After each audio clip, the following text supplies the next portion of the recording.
पूरे देश में श्रमिकों का पलायन जारी है, लेकिन कई सारी फैक्ट्रियां ऐसी है जहां पर अभी भी श्रमिकों की दरकार है, लेकिन ज़्यादातर लोगों को पता नहीं है कि कहाँ लोगों को भर्तियां हो रही है। तो ऐसे में मैं इस वक्त खड़ा हूं जयपुर के पाकिस्तानी विस्थापित मोहल्ले में। ये वो मोहल्ला है जो कि यहाँ पर श्रमिक वर्ग के लोगों की संख्या ज़्यादा है और ये सरकार से उम्मीद भी करते हैं कि यदि इन्हें जगह कम से कम बता दी जाए तो इनके लोग जाकर वहाँ पर नौकरी की खोज कर पाएंगे, इनका जीवन आराम से चल पाएगा, क्योंकि ये जयपुर में आके अब बस गए हैं, हिंदुस्तान को अपनी धरती मान रहे हैं। गोवर्धन जी, मैं शुरुआत आपसे करूँगा। सर, 2 महीने लॉकडाउन बहुत मुश्किल वाले रहे होंगे, ज़्यादातर लोगों के कामकाज भी ख़त्म हो गए होंगे और आप लोगों की जो ये मेन है काम, रोज़ कमाना रोज़ खाने वाला है, कितनी परेशानियाँ हो जाएगी? नमस्कार, मेरा नाम गोवर्धन दास मेघवाल है और मैं इस वक्त मानसरोवर 13 सेक्टर में बैठा हूं और यह हमारे मक्खन जी हैं, हमारी बस्ती के अध्यक्ष हैं। ये हमारे यहाँ पर लगातार जो आदमी काम कर रहे हैं वो लेबर तबका है और हटवाड़ों में काम करते हैं। हटवाड़े बंद हो चुके हैं जिसकी वजह से लोग घरों में बैठे हैं, बहुत दिक्कत बहुत परेशानी हो रही है। मजदूर तबका है और कहाँ जाएंगे ये। हटवाड़े लग रहे थे, हटवाड़ों में अपने बच्चों के लिए रोज़गार कमाकर अपने बच्चों का पालन पोषण कर रहे थे। अब हटवाड़े तो बंद हो गए हैं, बहुत परेशानी और बहुत दिक्कत हो रही है। अब हम ये देखना चाहते हैं कि हुकूमत ने जो पैकेज बनाया वो हमारे लिए क्या सोच रही है।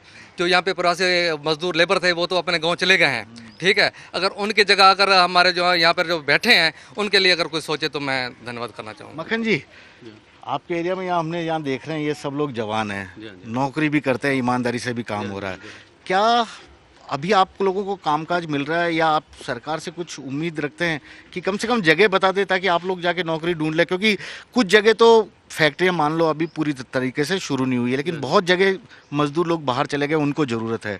आप लोगों को तो एक रास्ता चाहिए, किस तरह से पहुंच जाए। हाँ हाँ, सही है, रास्ता तो चाहिए, लेकिन अब हमारे लड़के काफ़ी पढ़े लिखे भी हैं, ऐसी बात नहीं, पढ़े लिखे बच्चे हैं जो मजदूर भी हैं।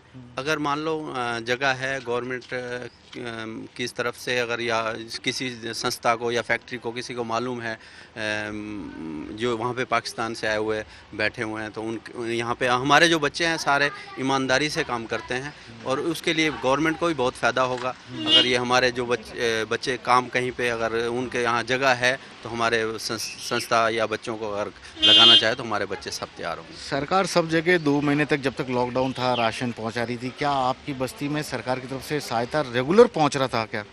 हाँ, राशन तो पहुंच रहा है, हमारी तरफ आया है, हम रेगुलर आया है, लेकिन हम तो ये कहते हैं कि अगर गवर्नमेंट से ना ले करके भी अगर कुछ अगर मेहनत करें, अपना जो भी पहले का पड़ा हुआ है, ताकि गवर्नमेंट मजबूत होगी तो हम भी, हमारे को भी फ़ायदा होगा इस चीज़ का। बहुत बड़ी बात कही है कि गवर्नमेंट मजबूत होगी तो हम सब भी आराम से रहेंगे। सर, किस तरह की हालात हैं, किस तरह की परेशानियों का आप लोग सामना कर रहे हैं और क्या चाहते हैं? सर, हम तो ये चाहते हैं, हम एक तो हैं गरीब आदमी हैं, यहीं के वहीं से पाकिस्तान से आए हैं इधर। तो एक तो हमारे बच्चे मेहनत मजदूरी करते हैं, तो उनके लिए ये 2-3 से महीने से जो घर पे बैठने से सबसे बड़ी दिक्कत तो ये है कि हम किराए के मकान में बैठे हैं। तो अब वो मालिक किराया मांगते हैं तो हमारे पास इस वक्त किराया देने के लिए पैसे नहीं है। तो 3-3 महीने हो गए हैं किराया देने के लिए, वो परेशानी है। तो इस परेशानी की वजह से अब वो बच्चे काम करने वाले हैं, घर बैठे हैं।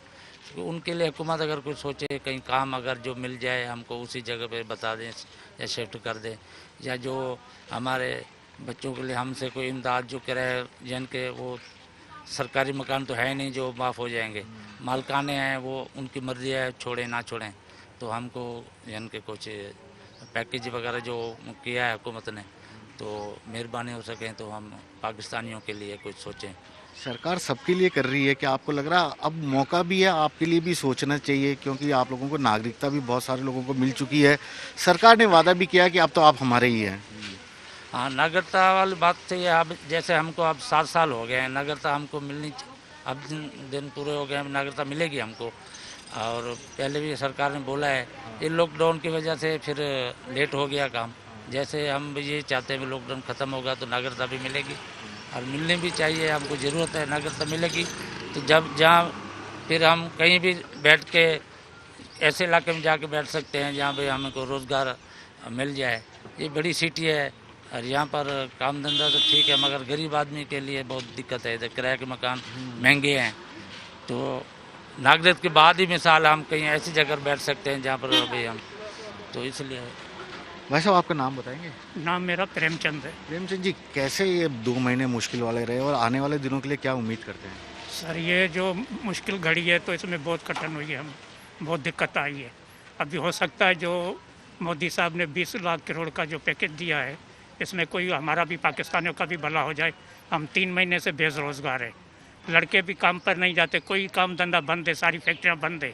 अभी जैसे मजदूर चले गए हैं, अभी हो सकता है हमें कुछ रोशनी है, उम्मीद हो रही है कोई काम धंधा मिलेगा हमें। हो सकता है तो हमें कोई गवर्नमेंट काम धंधा देवे तो हम उसके बहुत शुक्रगुजार रहेंगे। और मैं चाहता हूँ तो ये जो मोदी साहब ने जो ये पैकेज रखा है, इसमें से भी कुछ हमारे को कोई मिल जाए तो अच्छा है, कोई कारोबार के लिए मिल जाए तो अच्छा है। हम भी उसके बहुत बहुत धन्यवाद चाहते हैं और धन्यवाद कहना चाहते हैं बहुत। आप लोग भी परेशान होंगे इस 2 महीने में पूरी तरह से, क्योंकि पूरा देश की हालत ऐसा ही है शायद। परेशान है। हाँ नमस्कार सर, मेरा नाम सुखी है। सुखी जी, आप थोड़ा इसको बंद कर लीजिएगा प्लीज़। हाँ, मास्क लगा दीजिए सुरक्षा के हिसाब से। बताइए आप क्या बोलना चाहती हैं? सर मैं यही बोलना चाहती हूँ कि हमारे तो अभी नागरिकता तो मिल चुकी है हमें, लेकिन हम 20 साल से किराए के मकान में रहते हैं और अभी भी हमारे जो लॉकडाउन की वजह से किराया भी चढ़ गया है, कामकाज भी सब बंद। मेहनत मजदूरी करने वाले हैं, सिलाई वगैरह का काम करते थे तो घर पे बैठे हैं, इस चक्कर में हम बहुत परेशान हो रहे हैं। तो सरकार से हमारा यही निवेदन है कि कुछ हमारी हेल्प की जाए। जैसे आपने बोला सिलाई का काम करते थे, क्या आपको लगता है कि सरकार अगर कोई प्रोजेक्ट दे दे जैसे मास्क बनाने वाला, तो आप लोग उसको करके देंगे, बाजार में आसानी से बेच पाएंगे? इस तरह की कोई सहायता की आप उम्मीद कर रहे हैं? सर ऐसा भी हो जाए तो ऐसा भी चल जाएगा कि हम काफ़ी लोग तो सिलाई का काम करने वाले हैं। बाकी जो बच्चे आए थे जो पढ़ लिख के मतलब आगे बढ़ गए हैं, उनको नौकरी के लिए भी कुछ सोचना चाहिए। तो यही सरकार से हमारी निवेदन है कि वो हमारे बारे में कुछ ना कुछ सोचे और कुछ हमारी हेल्प करे। कामकाज बंद था, घर के जो ज़्यादातर लोगों के पास काम नहीं था, खाने पीने की दिक्कतें भी आ रही होगी आपको। सरकार की तरफ से सहायता मिली थी? नहीं, अब हमारे को एक बार ही मिली थी, जो 5 किलो आटा मिला था। उसके बाद भी हमारे पास कोई भी राशन वाशन भी नहीं आ रहा है। अभी बच्चे मॉल में काम करने वाले, अभी मॉल सारे बंद हैं। बहुत परेशानी हुई, किराया ऊपर चढ़ गया। मालिक मकान बोल रहे हैं मकान खाली करो, तो कोई किराया मकान और जगह ढूंढे भी एडवांस मांगेगा, हम कहाँ से देंगे? तो एडवांस में मकान कोई चेंज करे। पहली बार तो कोई मकान नहीं देगा ऐसी बीमारी में। आज बहुत दिन है, छोरा मकान ढूंढ रहा था, मना कर रहे कि भाई मकान नहीं है, खाली खूब पड़े, फिर भी नहीं दे रहे हमारे को मकान। भाई बहुत दिक्कत आ रही है, बहुत परेशानी आ रही है बहुत। तो सरकार से क्या कहना चाहेंगी? सरकार तो मकान मालिक को बोल रही है कि आप लोगों से किराया भी नहीं लें, तो लेकिन मकान मालिक भी कब तक छोड़ेगा? तो क्या आप चाहती है कि सरकार खुद कम से कम 1-1 महीने का किराया आप लोगों की हेल्प के लिए डाल दें आपके खाते में?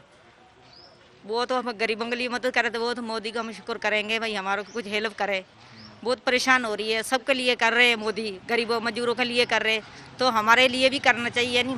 लेकिन हम कहाँ जाएंगे? हम कहाँ कई लोगों जाएंगे? के खाते भी नहीं है, कई राशन कार्ड नहीं है, बीपीएल नहीं है। हमारे जैसे अभी नागरिकता नहीं हुई है तो हमारे। हमारे पास तो कुछ भी नहीं है। तो वो कैसे खातों में डालेंगे, कैसे हेल्प करेंगे? तो उनको जैसे अच्छा लगे उस हिसाब से हमारी हेल्प कर दे।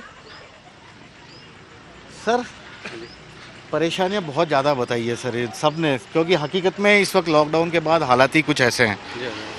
क्या आप लोग इकट्ठा होकर प्रशासन सरकार के पास अपनी आवाज़ पहुंचाएंगे कि अब हमारे लिए कोई स्पेशल पैकेज आप लोगों के लिए, इस तरह की कोई मांग कर रहे हैं? क्योंकि हर आदमी, बड़ी बड़ी फैक्ट्री वाले भी कह रहे हैं सरकार हमें पैकेज दे, आप लोग पीछे हैं अभी। नहीं, पैकेज अगर दूसरों के हाथों से हमारे पास पहुंचता है तो वो 25 पैसे भी नहीं पहुंचता।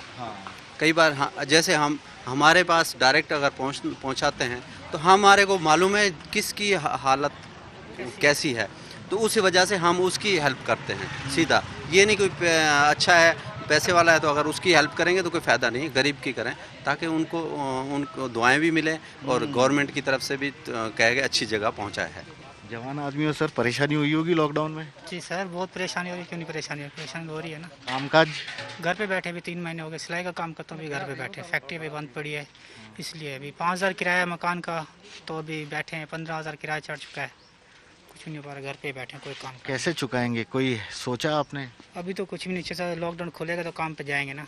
कुछ उम्मीदें भी होगी सरकार से, प्रशासन से कि आपके लिए कुछ सोचे? उम्मीद तो है, अभी सोचना चाहिए सरकार को। तो अभी जैसे ज़्यादा नहीं किराया हमारा माफ़ किया जाए तो वो भी कुछ ना कुछ हेल्प हो सकती है हमारी। बिजली का बिल तो माफ़ अभी तक बोला था कि करेंगे, अभी तक बिजली का बिल भी नहीं माफ़ किया। हाँ देखिए, ये राजस्थान सरकार ने एक बड़ा फैसला लिया था कि 3 महीने तक बिजली का बिल वसूलेगी नहीं, लेकिन माफ़ नहीं करेगी, माफ़ करेगी इस तरह की बातें नहीं बोली है। ये सभी लोग चाहते हैं कि कम से कम बिजली का बिल ही माफ़ हो जाए, पानी का बिल माफ़ हो जाए, तो एक बड़ी राहत मिलेगी इस मुश्किल वाले वक्त में। सही बात है ये? सही बात है जी। मेरा नाम मुकेश कुमार है, अटवाड़े में काम करता हूँ। अभी 3 महीने हो गए, अटवाड़े सबके बंद है। यहाँ ज़्यादातर लोग अटवाड़ों में काम करते हैं। गाड़ी है किस्तों में ली हुई है, तो किस्तों के रेंट भी बढ़ गए हैं, मकान के किराए भी ज़्यादा हो गए हैं, तो सबको यही परेशानी हो रही है। तो फिर कैसे अब काम चलेगा आगे? कहीं काम फैक्ट्री में कहीं ढूंढने गए या कहीं और गए थे आप लॉकडाउन के बाद? अभी तो घर से बाहर ही नहीं निकल रहे, लॉकडाउन बढ़ा हुआ है। अभी भी लॉकडाउन और भी बढ़ने की उम्मीद है। सब घरों में बैठे हुए हैं। सब घरों में बैठे हुए। भाई साहब, एक आप क्या सोचते हैं सर, आप इस पूरे लॉकडाउन के बाद और उसके बाद अब कैसे ज़िंदगी पटरी पे आएगी? वो तो जो जनता के साथ गुजर रही है उनको मालूम है, और उसके अलावा जो सरकार ने ये कोशिश करी है, पहल करी है, इसका भी अच्छा है। वो कुछ हमारे लिए भी मेहरबान हो जाए तो अच्छी बात है।